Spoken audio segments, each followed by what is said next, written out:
삼손은 블레셋 처녀와 결혼하면서 이 블레셋 사람들의 콧대를 꺾어 놓으려고 생각을 했습니다. 근데 삼손의 이 결혼식은 너무나도 준비가 부족하고 기도가 부족했습니다. 우선 삼손은 결혼하러 가면서 막 기도하는 심정으로 간 것이 아니고 마치 놀러 가듯이 자기가 죽인 그 사자를 찾아보고 그 사자의 시체에 꿀이 있는 것을 보고 나시린의 언약을 깨뜨리고 그 꿀을 막 먹었습니다. 부모님에게도 주었습니다. 삼손은 결혼식 하면서 어려운 수수께끼를 내가지고 벌금을 통해서 이 30명의 블레셋 청년들을 옷을 다 벗겨가지고 알몸으로 만들어서 쫓아보내려고 생각을 했습니다. 근데 블레셋 사람들은 역시 삼손보다 한 수 위였습니다.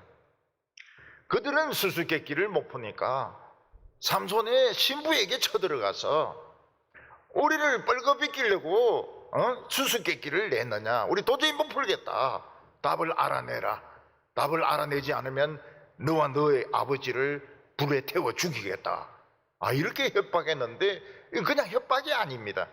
블레셋 사람들은 사람 죽이는 것을 어렵게 생각하지 않는 사람입니다.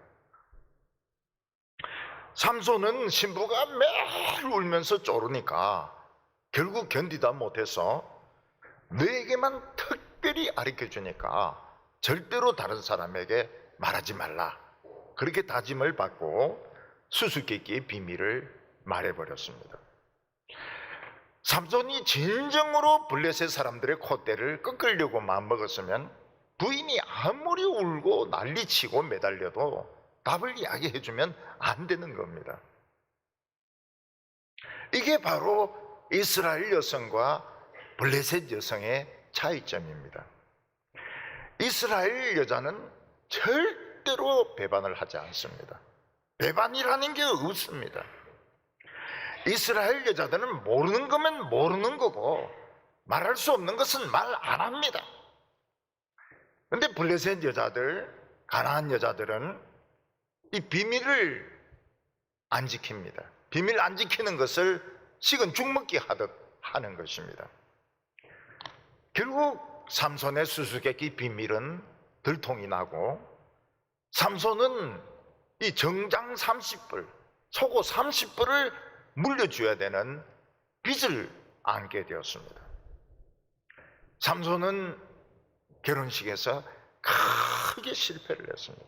완전히 실패를 하고 대망신을 당했습니다.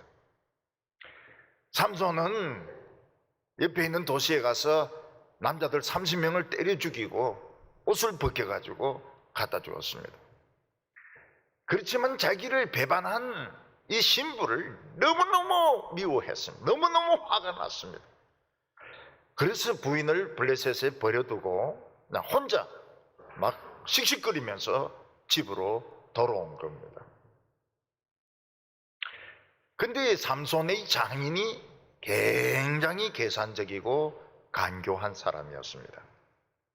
이 장인이 보기에는 삼손이 이만큼 실패를 하고 망신당하고 막 씩씩거리면서 돌아갔으면 다시는 블레셋 땅에 안 올 거라고 생각한 겁니다.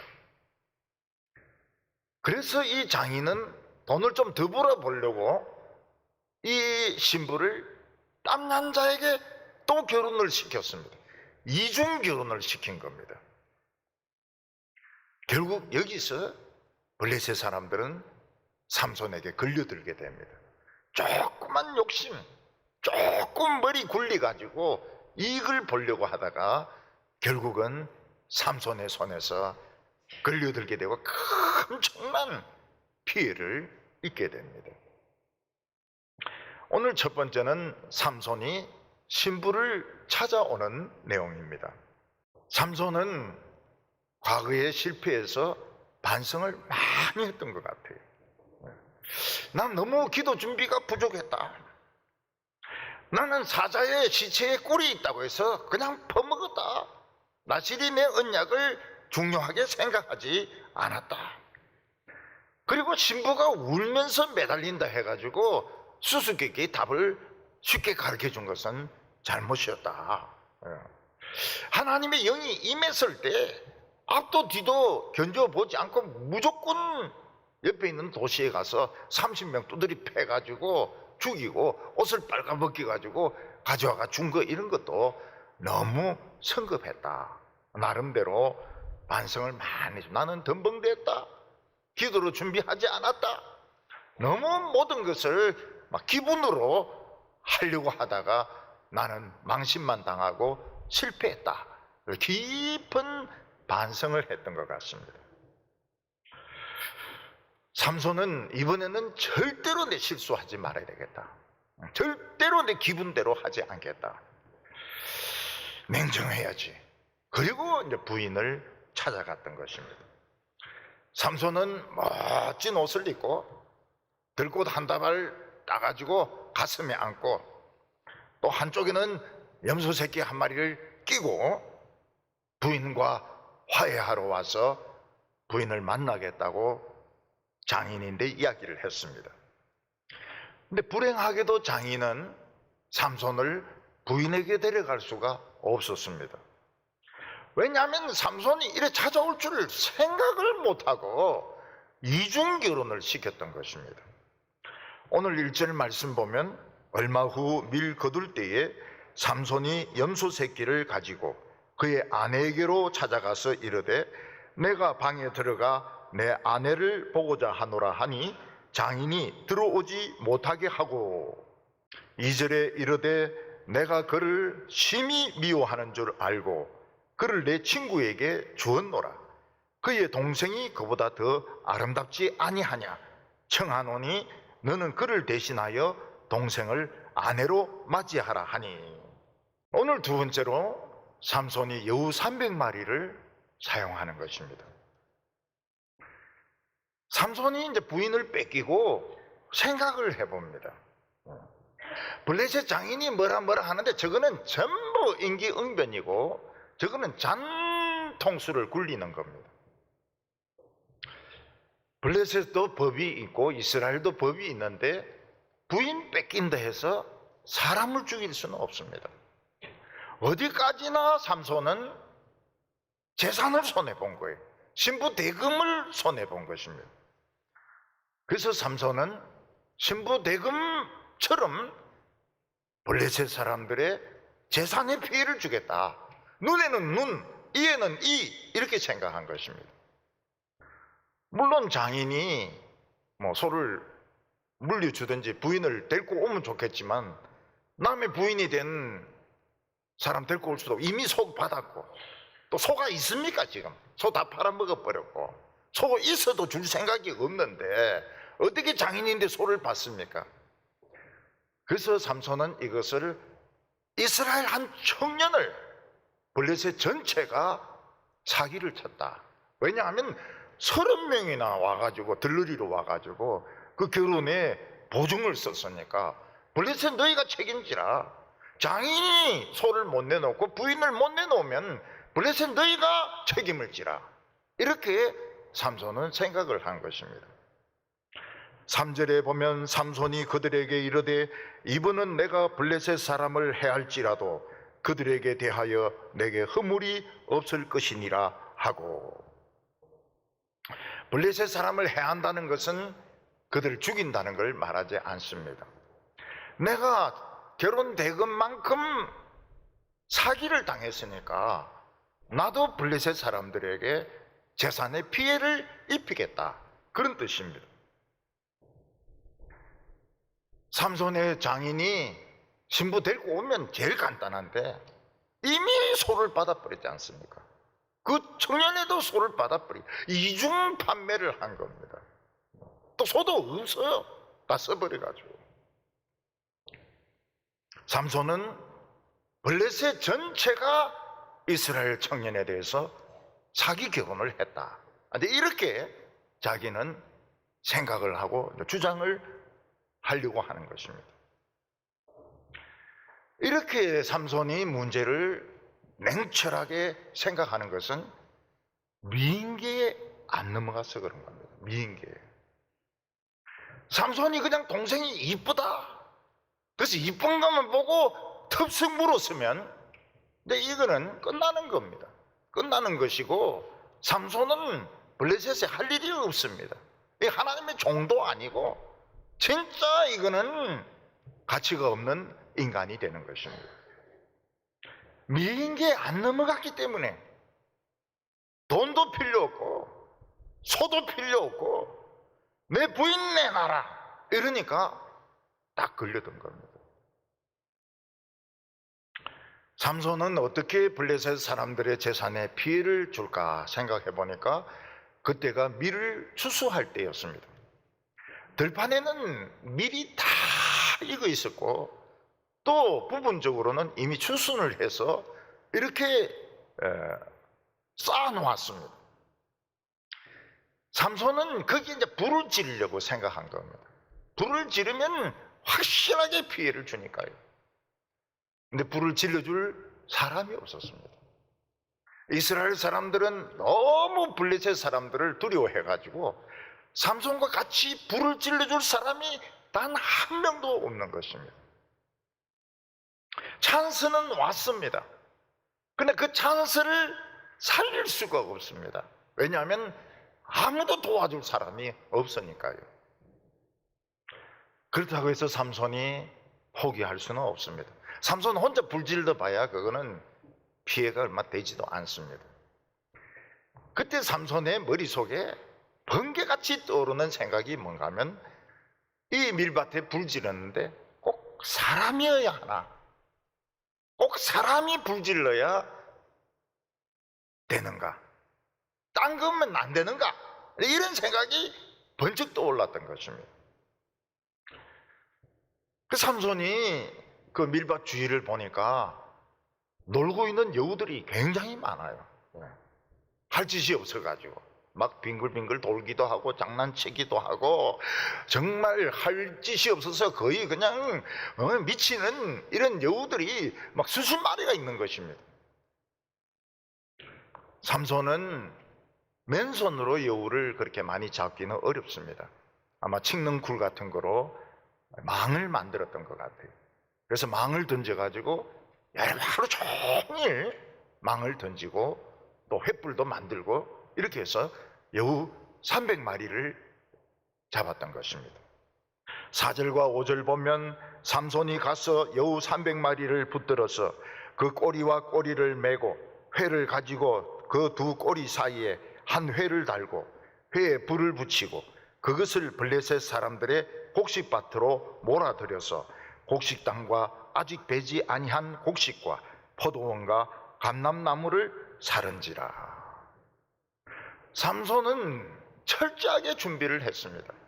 여우 300마리를 어떻게 손으로 한 마리씩 잡습니까? 그냥 못 잡아요. 그물을 만들어가지고 10마리씩 몇 마리씩 놀고 있는가 위에 그물을 던져가지고 잡아서 모아놓고 또 잡아서 모아놓고 그리고 혼자서 횃불을 150개 이상 200개 만듭니다. 철저하게 준비를 합니다. 그리고 여우 꼬리를 잡아맵니다. 여우가 가만히 있습니까? 막 돌아서서 막 물려고 하고 막 발광을 하고 이러는데 고개를 눌리고 꼬리를 잡아매고 거기에다가 단단하게 횃불을 붙이고 그리고 착착 이래가지고 불을 붙여가지고 이 횃불이 꽁지에서 붙게 만든 겁니다. 오늘 마지막으로 삼손의 복수가 나옵니다. 블레셋 사람들은 밭이 새카맣게 다 탔는데 사람이 안 보여요. 전쟁이 났으면 군인들이 막 불을 지르고 다녀야 되는데 군인이 안 보이는 겁니다. 어떻게 됐는가 보니까 막 여우들이 소리를 지르면서 꽁지에 불을 붙여가지고 막 돌아다니는데 너무 이 여우들도 겁을 먹어가지고 막 빨리 달리니까 잡을 수도 없어요. 블레셋 사람들은 모여서 조사를 했습니다. 누가 이런 짓을 했는가? 무엇 때문에 이런 짓을 했는가? 조사를 해보았습니다. 그랬더니 당장 답이 나왔습니다. 이스라엘 청년 삼손이 이 짓을 했고, 그 이유는 자기 부인이 뺏겼기 때문에, 자기 부인이 딴 사람의 부인으로 뺏겼기 때문에 복수한 거라고. 6절에 보면 블레셋 사람들이 이르되 누가 이 일을 행하였느냐 하니 사람들이 대답하되 딥나 사람의 사이 삼손이니 장인이 삼손에게 준 아내를 빼앗아 그의 친구에게 준 까닭이라 하였더라. 블레셋 사람들이 올라가서 그 여인과 그 아버지를 불사르니라. 블레셋 사람들은 삼손을 잡아서 피해 보상을 하든지 처벌을 해야 되는데 어디 있는지 알 수가 있어야죠. 삼손이 어디 있는지 알 수가 없습니다. 그렇다고 해서 이스라엘 백성들에게 배상을 요구하려니까 자기들이 잘못한 거거든요. 자기들이 이중 결혼을 시킨 거예요. 자기들이 사기를 친 거예요. 그러니까 여차하면 이스라엘을 공격해서 약탈을 하고 싶은데 이게 자기들이 잘못한 거예요. 그 장인인데 가가지고 손해배상해라 하면 좋겠지만 장인이 소가 있습니까? 벌써 팔아먹었죠. 장인은 벌써 소를 팔아먹었어요. 이중으로 받아가지고 팔아먹고 소는 없는 겁니다. 그러니까 블레셋 사람들은 화가 나가지고 그 신부도 잡아내고 장인도 잡아내서 불로 태워가지고 화형을 시켜버렸습니다. 왜 쓸데없이 이스라엘 청년을 끌어들여가지고 블레셋에 이런 큰 피해를 주느냐? 응? 왜 이스라엘 청년을 끌어들이느냐? 불을 태워서 신부하고 장인을 태워 죽여버렸습니다. 이거 보면은 참 이 장인이 어리석어요. 조금 더 돈을 벌려고 이중으로 결혼시켰다가 결국 불에 타 죽지 않습니까? 이 신부도 삼손을 너무 우습게 알아가지고 안 된다 하면 되는데 저 바보 같은 놈은 안 올 거다 이래가 이중 결혼해가지고 둘 다 불에 타 죽습니다. 얼마나 뜨거워요. 불에 타 죽는 것이 얼마나 뜨겁습니까? 그런데 이게 문제가 뭔가 하면 엄연히 아직까지는 삼손의 부인과 장인이 삼손의 가족이라는 사실입니다. 물론 삼손은 부인을 미워합니다. 장인은 더 싫어합니다. 그러나 법적으로는 아직 삼손의 가족인 거예요. 그러니까 블레셋 사람들이 삼손의 가족을 2명이나 불에 태워서 죽인 것입니다. 삼손의 가족을 죽인 거예요. 그러니까 삼손이 이제 복수해도 되겠다. 우리 가족을 죽였으니 좋아하지는 않아요. 원수죠. 그렇지만 법적으로는 가족이기 때문에 내 가족을 죽였는데 내가 어떻게 가만히 있을 수 있는가? 내가 복수하겠다. 이렇게 나가는 겁니다. 결국 블레셋 사람들은 삼손의 거미줄에 걸린 겁니다. 산에 가면 나무 사이에 거미가 거미줄을 칩니다. 나방이나 나비나 하루살이가 아무것도 없는지 알고 가다가 탁 걸리면 아무리 몸부림쳐도 못 빠져나옵니다. 결국은 거미가 와가지고 엉덩이는 침으로 팍 찔러 죽이고 잡아먹습니다. 삼손이 조금 정신 차리니까 어떻게 됩니까? 거미줄이 되는 거예요. 블레셋 사람들이 이렇게 해도 걸리고 저렇게 해도 걸리고 블레셋 장인이 막 별 머리를 다 굴려도 삼손의 손에서 빠져나올 수가 없는 겁니다. 왜냐하면 삼손이 정신을 차리고 하나씩 생각하면서 한 단계씩 생각하면서 나가니까 결국은 그 거미줄에서 빠져나오질 못하는 겁니다. 그래서 하나님의 종들은 감정적으로 흥분되면 안 됩니다. 뭐 소리를 막 지른다든지 얼굴이 막 벌겋게 된다든지 이렇게 하면 벌써 이는 진 거예요. 진 거예요. 하나님의 백성들은 냉정해야 됩니다. 아주 냉정해야 돼요. 아주 침착해야 됩니다. 한 단계 한 단계 한 단계 한 단계씩 풀어나가야 됩니다. 삼손은 또 생각합니다. 블레셋 사람들이 자기 전 부인하고 장인을 태워 주겠는데, 그러면 나는 어느 수준에서 보복을 가할 수 있겠는가? 삼손이 제일 신경 쓰는 것이 이게 이스라엘하고 블레셋 전쟁이 되면 안 된다는 겁니다.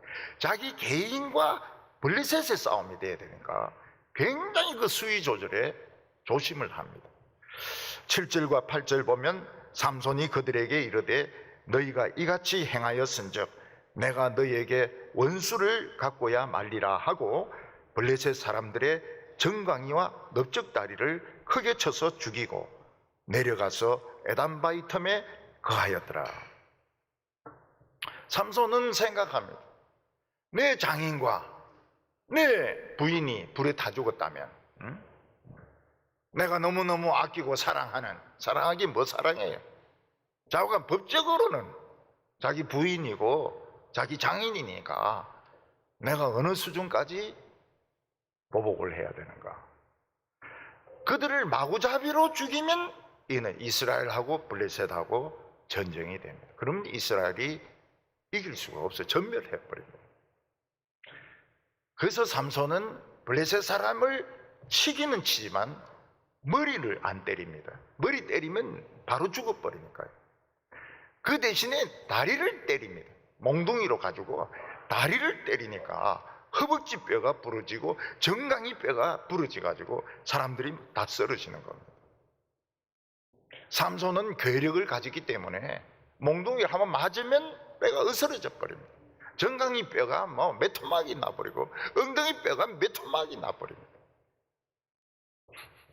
그 옛날에는 뼈가 부러져도 수술을 할 수 있는 방법이 없지 않습니까? 그러니까 이들은 그냥 안전뱅이가 되든지 너무 또 세게 맞은 사람은 쇼크로 죽습니다. 그래서 죽이지는 안 하고 그냥 다리만 막 부수었던 겁니다. 그러니까 이거는 합법적이라 이거죠. 그러니까 삼손이 블레셋 사람들 머리를 안 쳐도 이 허벅지하고 정강이가 부서져 버리니까 못 일어나지 않습니다. 죽는 거예요. 결국은 죽는 거예요. 삼손의 첫 번째 결혼식 작전은 완전 실패였습니다. 왜냐하면 너무 준비가 부족했고 기도도 안 했고 거의 뭐 장난 비슷한 심정으로 갔기 때문에 결혼식 작전 망신만 당하고 하나님의 능력을 가지고 사람 30명 죽이고 결국 빚 갚는데 하나님 능력 다 써버리고.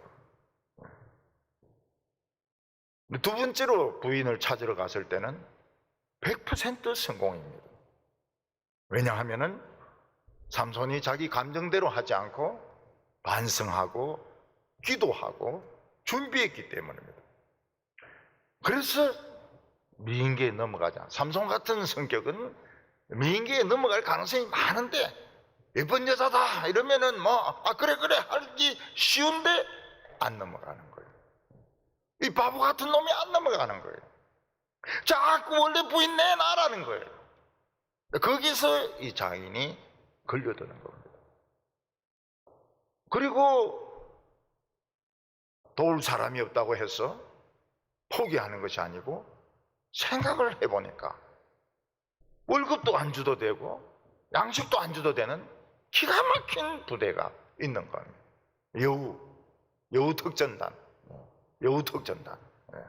여우특전단 가지고 이기는 거예요. 지금까지 우리가 실수가 많이 있었고 실패가 많이 있었다 하더라도 지금부터 정신을 차리고 지금부터 생각하면 전화위복의 기회를 삼을 수 있습니다.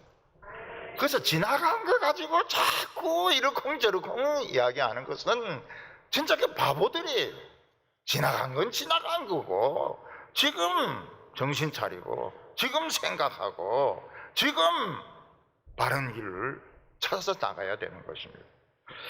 우리 성도님들은 과거에 연연해 하지 마시고 지금 정신 차리고 지금 생각을 해서 사탄과 싸움에서 승리하시기를 바랍니다.